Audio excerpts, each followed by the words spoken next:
네, 오늘 하나님의 말씀은 신약성경 디모데전서 5장 1절, 2절, 2절 말씀 같이 보겠습니다.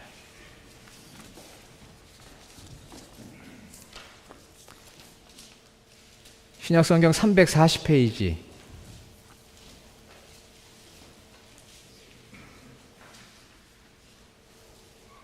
디모데전서 5장 1절, 2절 다 함께 읽겠습니다. 늙은이를 꾸짖지 말고 권하되 아버지에게 하듯 하며 젊은이에게는 형제에게 하듯 하고 늙은 여자에게는 어머니에게 하듯 하며 젊은 여자에게는 온전히 깨끗함으로 자매에게 하듯 하라. 아멘. 우리 옆에 있는 분들이 같이 인사할까요? 만나서 반갑습니다.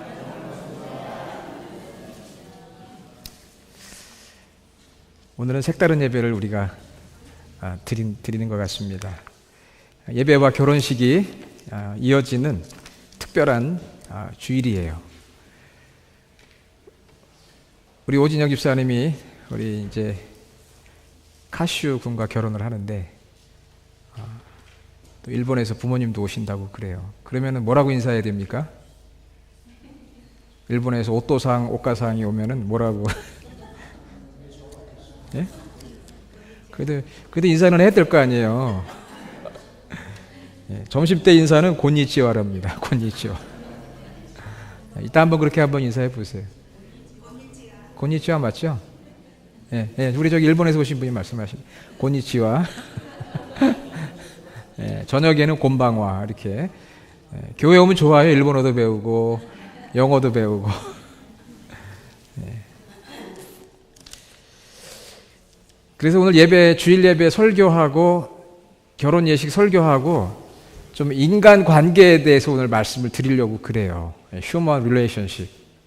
사실 제가 그런 설교는 거의 안 하는 편인데 오늘 특별한 날이기 때문에 인간 관계에 대해서 오늘은 이 주일 예배는 교회 공동체 안에서 성도들 간의 인간 관계에 대해서 그리고 이어서 결혼 예식에는 특별히 부부 간의 그 인간 관계에 대해서 그것은 우리 결혼하시는 두 분만이 아니라 우리 모두가 다 들어야 될 말씀이니까 오늘은 이 인간 관계에 대해서 같이 말씀을 나누고 은혜를 받으려고 합니다. 왜냐하면 행복이라고 하는 것은 결국 인간 관계 안에 있기 때문에 거미줄과 같이 이렇게 엮여진 인간 관계 안에서 우리가 행복을 누리기 때문에 오늘은 두 번에 걸쳐 제가 설교를 하는데 그런 휴먼 릴레이션십에 대해서 교회 안에서 가정 안에서 이렇게 말씀을 나누려고 합니다.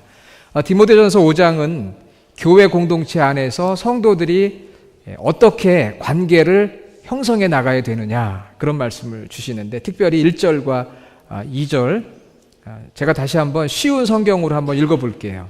나이 많은 사람에게 화를 내며 말하지 말고 아버지를 대하듯 하십시오. 나이 어린 사람을 대할 때는 형제에게 하는 것처럼 하십시오. 나이 많은 여자에게는 어머니를 대하듯 나이 어린 여자는 여동생을 대하듯 순수하고 깨끗한 마음으로 그들을 대하십시오. 이게 쉬운 성경에 나오는 디모데전서 1장 2절의 말씀이에요. 이 디모데에게 주시는 말씀이면서 초대교회에 주셨던 말씀이고 지난 2000년 동안 우리 교회 공동체에게 주신 말씀이고 오늘 우리에게 주시는 말씀이에요. 남녀노소가 함께하는 곳이 바로 가정이고 교회입니다. 예. 학교 가도요 다 비슷한 그 연령이고요. 군대도 마찬가지입니다. 비슷한 연령대고 또 여러분 회사에 가도 마찬가지입니다. 어린아이부터 노인까지 남녀노소가 섞인 데는 이 가정하고 교회예요. 그렇기 때문에 이 가정과 교회에는 다양한 연령층의 그 남녀가 함께하고 어린이부터 노인이르기까지 함께 모이는 곳이 함께 공동체를 이루는 것이 바로 가정이고 교회입니다. 그래서 서로가 격려가 되고 또 서로에게 역할을 보여주는 거예요. 아버지는 아버지, 어머니는 어머니, 자녀는 자녀의 역할을 보여주는 것이죠. 우리 교회에도 어린 아이부터 해서 이제 우리 연세가 있으신 분들까지 다양한 연령층의 성도들이 있습니다. 간혹 어떤 분들이 그래요. 목사님 저는 나이가 많아서 별로 도움이 안 되는 것 같아요. 그러시는 분이 있는데 안 그렇습니다. 다 도움이 돼요. 각 연령층의 성도님들이 와서 우리가 그곳에서 같이 한 가족 공동체를 이루는 것이고요. 그런 연령층들이 있어야 또 밖에 있는 하나님을 알지 못하는 분들도 다 오게 돼 있어요. 그러니까 선교 공동체가 되려면은 다양한 연령층의 성도들이 함께 해야 됩니다. 우리 교회가 아직은 젊은 분들이 많지 않아가지고 젊은 분들이 와야 된다고 그렇게 이야기하는데 맞아요. 그렇지만 연세가 많으신 분들이 많이 와도 좋습니다. 제가 목회를 해보니까 젊은 사람들보다는 그래도 연세가 있으신 분들이 좋더라고요. 네. 저를 더 사랑해 주시는 것 같아요. 젊은 사람들은 뭘 요구하는 게 많은데 오히려 조금 저보다 연세가 있으신 분들은 베풀어 주시고 못해도 격려해 주시고 그러는 것 같아요. 그래서 참 좋습니다. 우리 교회가 참 좋은 것 같아요. 자, 그러면은 이 교회가 건강하고 행복하려면은 어떻게 해야 되느냐? 오늘 성경에 1절과 2절에 말씀하고 있는데 제가 이제 이런 1절, 2절의 말씀을 생각하면서 제목을 한번 줘봤어요. 제목이 뭐죠? 파도를 탑시다. 파도를 타자. 그 파도를 탄다는 게 뭘까요? 여러분, 파도를 탄다고 하면 제일 생각나는 게 뭐예요? 첫 번째로. 우리 남가주의 유명한 해안마다 서핑이라는 게 있잖아요. 저 해보진 않았는데, 파도를 탑니다. 뭐 수영을 하면서도 할 수도 있고요. 파도 타는 게 대표적인 게 이제 뭐 서핑을 한다든지 뭐 수영을 한다 이런 것도 있고 또 어떤 게 있을까요? 파도 탄다는 게. 여러분, 응원 해보셨어요? 응원? 우리 심장로님 응원 해보셨죠? 네. 잘하실 것 같은데. 응원할 때 보면은 왜 이렇게 사람들이 막 일어섰다가 뭐 쫙 앉았다가 이 파도 타기라는 응원이 있어. 해보셨어요? 네. 저도 예전에 그런 응원을 해봤습니다. 제가 다니던 중고등학교가 아주 야구 명문이었거든요.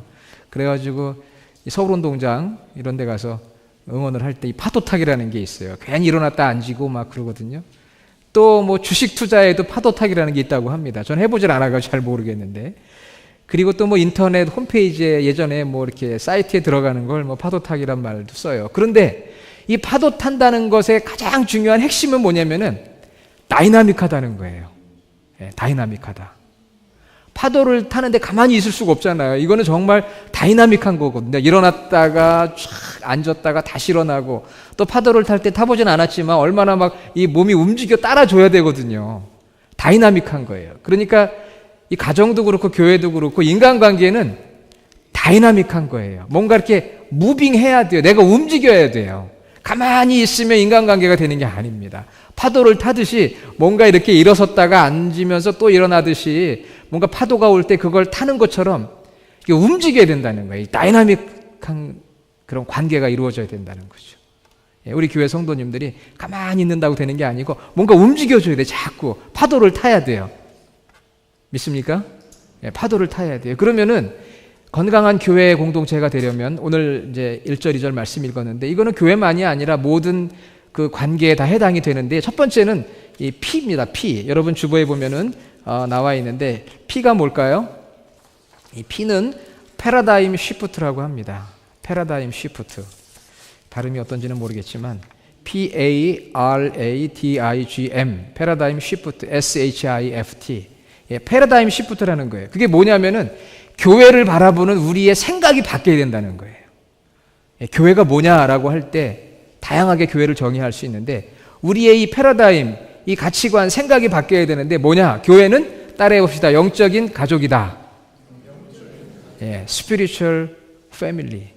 교회가 영적인 가족이라고 하는 생각을 해야 된다는 거예요. 예수님께서 마태복음 12장 46절 50절에 누구든지 하늘에 계신 내 아버지의 뜻대로 하는 자가 내 형제요 자매요 모친이다. 예수님께서 이 육신적인 가족의 개념을 부인하지 않으셨어요. 그렇지만 새로운 가족이 있다. 영적인 가족. 이제 주님 안에서 연결된 하나의 스피리추얼 패밀리. 교회가 바로 그렇다는 거예요. 그래서 예수님이 십자가에 죽으셨을 때 남겨진 그 어머니 마리아를 자기 남동생들에게 맡기지 않았어요. 오히려 제자인 요한에게 내 어머니다. 어머니 당신의 아들입니다. 이렇게 관계를 새롭게 만들어 주셨어요. 그래서 우리가 교회를 볼 때 이게 파도를 타려면은요, 다이나믹한 관계가 형성이 되려면 교회를 바라보는 시각이 바뀌어야 되는데 이게 영적인 가족이다. 우리 교회는 인원이 그렇게 많지 않은 교회니까 더 영적인 어떤 그 가족의 분위기를 우리가 만들어갈 수 있고 그런 관계를 맺는 거예요. 자, 그러면은 오늘 우리 오진영 집사님, 하이디 양이 결혼을 하는데요. 우리 오진영 집사님이 결혼을 한다고 할 때 어떻게 봐야 돼요? 저는 어떻게 봐야 돼요? 아, 누님이 결혼을 하시는구나. 이렇게 생각을 하면 되고, 예, 오진영 집사님보다 좀 나이가 어리신 여자분들은 언니가 결혼을 하는구나. 또 오진영 집사님 나이가 많으신 분들은 여동생이 하는구나. 아주 어린 사람은 어머니가 하는구나. 이렇게 생각할 수 있는 거지. 실제로 그렇게 부르지는 않지만 이게 스피리추얼 패밀리라고 그랬잖아요. 그러니까 우리 마음속으로는 누님처럼 생각하고 언니처럼 생각하고 여동생처럼 생각하고 이게 패러다임 시프트라는 거예요. 그래야 파도를 타는 거예요. 그 역동적인. 그러니까 가족이 결혼을 할 때 우리가 보통 많이 신경 쓰잖아요. 그런 것처럼 그런 사랑과 격려, 위로, 함께함 이런 것이 있을 때 그게 진짜 가족의 모습이죠. 자, 그런 면에서 우리 교회를 보면 오늘 완전한 가족인 것은 다 참석했어요. 그렇죠? 성도 중에 결혼하는데 전교인이 참석하는 교회는 세상에 있다 없다? 없어요. 근데 우리 주님의 교회는 almost 참석했으니까 이게 가족 아니겠어요? 물론 멀리서 하면 우리가 마음만 참석하지만 이게 얼마나 참 아름다운 모델인가 그런 생각을 합니다. 이게 패러다임 시프트가 일어나야 돼요. 아, 가족이구나. 자, 그 다음에 A는 뭘까요? A는 attitude입니다. attitude. 태도. 다 아시죠? 리더십 트레이닝의 권위자였던 존 맥스웰 목사님은 삶에 있어서 제일 중요한 거는 태도다 그랬어요. 어떤 ability, 능력이 아니고 attitude, 태도가 중요하다는 거예요. 교회에서 이게 영적인 가족인데 그럼 서로가 서로를 어떻게 바라보고 어떻게 대해야 되는지. 자, 오늘 말씀 1절, 2절에 보니까 제가 아까 읽어드렸지만 노인들에 대해서는 애정과 존경을 갖는 거죠. 연세 드신 분들을 볼 때는 우리가 먼저 인사드리고 또 이렇게 자리를 내어드리기도 하고 또 중요한 거는 안부를 묻는 일이잖아요. 좀 어떠셔요? 건강 어떠세요? 그리고 자세하게 설명드리는 일이 필요합니다. 내 수준에서 다 이해하겠지 생각하는 게 아니라 어떤 때는 디렉션도 좀 정확하게 알려드리고 시간도 좀 정확하게 알려드리는 자세하게 설명드리는 일이 필요해요. 그래서 연세 드신 분들의 그 지혜와 경험이 우리들에게 큰 힘이 되고 저도 많이 배우거든요. 우리 형님들한테 많이 배우고 있습니다. 또 아버지 같으신 우리 집사님들도 계시고 정말 저희 아버지보다 연세가 많으신 집사님도 계시니까 형님들 또 아버지에게 배우는 거죠. 점점 우리 미주의 한인 교회들도 이제 고령화돼요. 그래서 연세 많으신 분들이 점점 많아져요. 그래서 이 실버 미니스트리가 굉장히 중요합니다. 교회에서 우리 잘 대우를 해드려야 되는 거죠. 잘 존경하고 애정을 가지고 또 비슷한 연령에 있는 분들에게 형제 자매 그 사랑을 보여주는 거죠. 아까 말씀드린 것 형님처럼 아우처럼 우리가 한 형제요 한 자매예요. 그래서 서로 수용하고 섬기고 교제하고 나누고 관심 가져주고 인정해주고 칭찬해주고 격려해주고 우리가 그런 교회 공동체가 되는 거죠. 애티튜드가 중요해요. 서로 존중해주고 사랑해주는 거. 그리고 무엇보다 편애해서는 안 됩니다.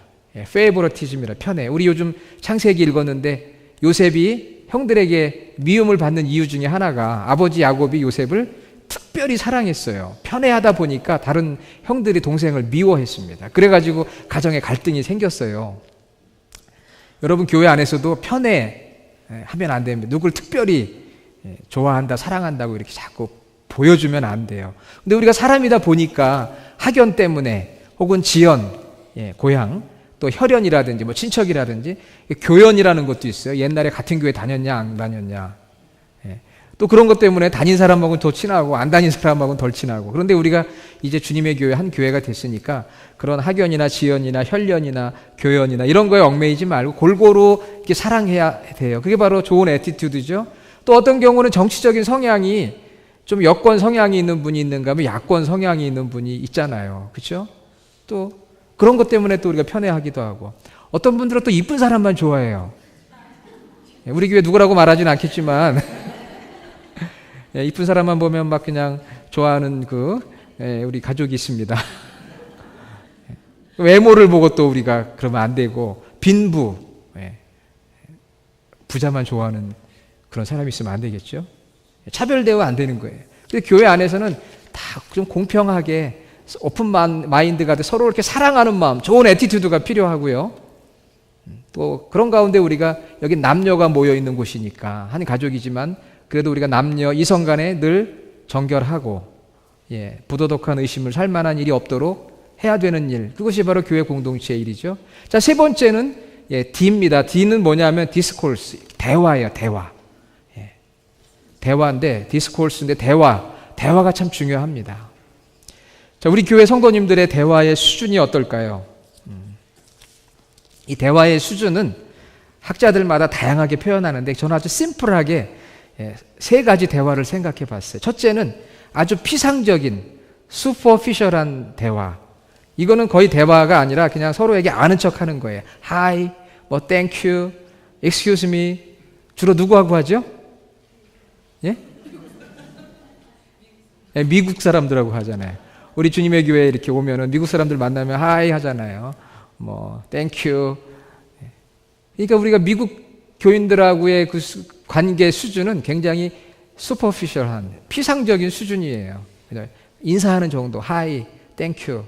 그런 수준이죠. 오늘 이제 일본에서 우리 카슈 군의 어머니 아버지가 이제 오시고 우리 여기 지금 친구분도 오셨는데 그러면 이제 이분들하고 뭐 하이도 할 수 있고 또 그 카슈 부모님은 일본에서 오시기 때문에 영어를 잘 모르시죠. 그러니까 우리가 통하지가 않잖아요.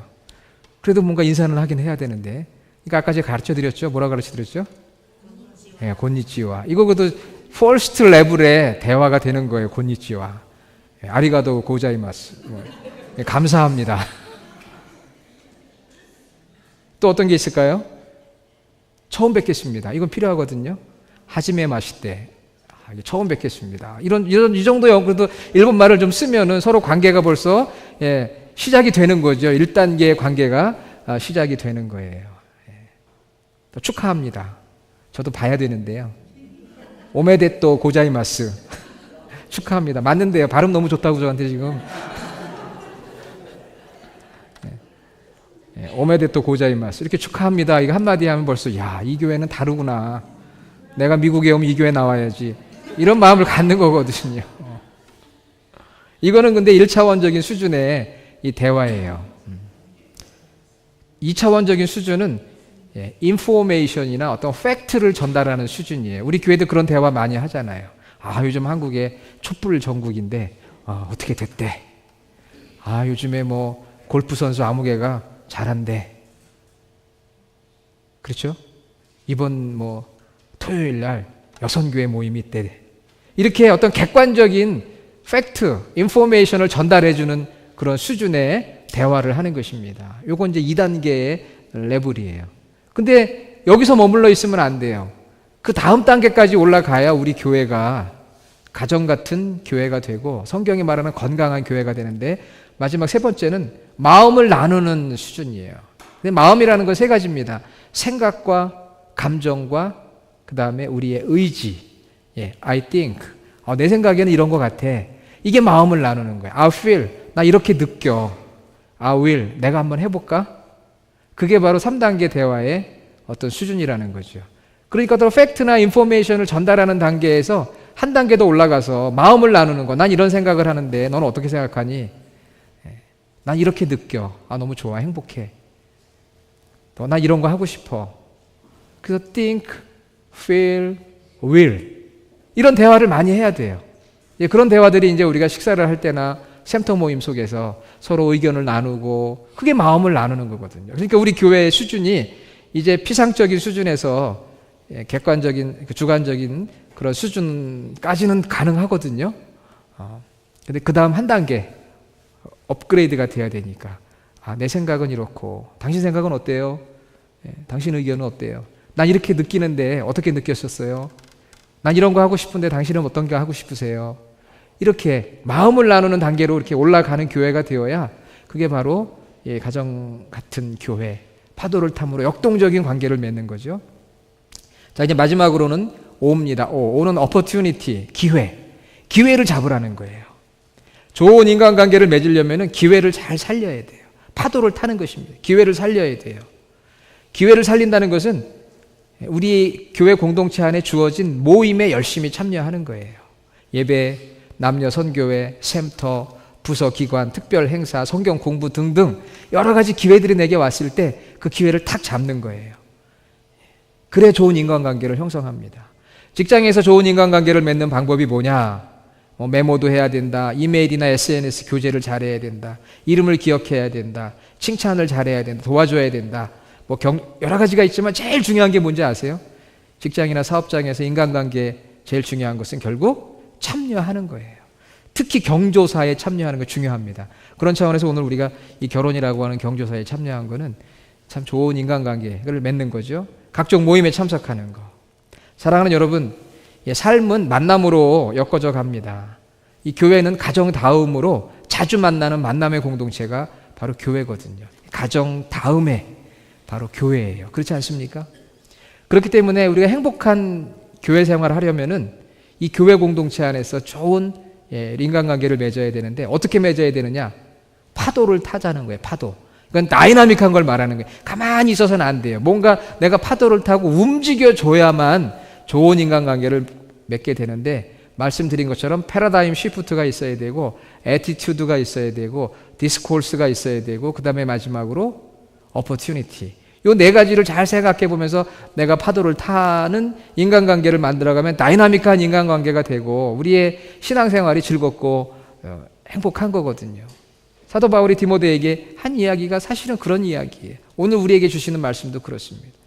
사랑하는 여러분, 우리 주님의 교회가 2017년에 더 모든 성도들이 파도를 타고 좋은 인간관계, 정말 주님이 기뻐하시고 우리 모두에게 행복을 주는 그런 관계를 만들어가는 교회가 될 수 있기를 간절히 주님의 이름으로 축원합니다.